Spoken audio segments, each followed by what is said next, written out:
టాలీవుడ్ నుంచి బాలీవుడ్ వరకు బడ్జెట్ చిత్రాల నుంచి పాన్ ఇండియా మూవీస్ వరకు బెస్ట్ ఆప్షన్ హీరోయిన్ గా తన కెరీర్ ని మలుచుకుంది కన్నడ బ్యూటీ రష్మిక. 2018 లో టాలీవుడ్ డెబ్యూ మూవీ చలుతో ఆకట్టుకుంది. Geetha Govinda movie blockbuster కావడంతో స్టార్ హీరోయిన్ గా ఆమె కెరీర్ ఊపందుకుంది.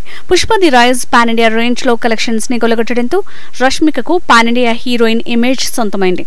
తక్కువ సమయంలో ఇంతటి స్టేటస్ ని దక్కించుకున్న హీరోయిన్ గా ఆమె రికార్డు సృష్టించింది. ప్రస్తుతం సౌత్ తో పాటు నార్త్ లోనూ భారీ ప్రాజెక్టులతో తన హవాని చాటుతోంది ఈ అమ్మడు. ఇంకా సౌత్ లో ఏమైనా కొత్త ప్రాజెక్ట్స్ చేయాలంటే కండిషన్స్ తో నిర్మాతలకు షాకేస్తోంది అంటూ పలు పుకార్లు షికారు చేస్తున్నాయి. రష్మిక గ్రీన్ సిగ్నల్ ఇవ్వాలంటే అది ఖచ్చితంగా స్టార్ హీరో సినిమా అయి ఉండాలట. ఆమె అడిగినంత రెమ్యునరేషన్ ఇవ్వాలట.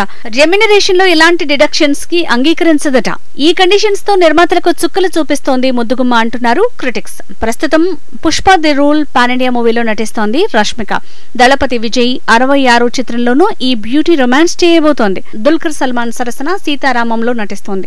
బాలీవుడ్ లో Mission Majnu, Goodbye, Animal చిత్రాలు చేస్తోంది. ఇన్ని సినిమాలున్నాయి కాబట్టి కండిషన్స్ పెడుతోంది అంటూ వ్యాఖ్యానిస్తున్నారు క్రిటిక్స్.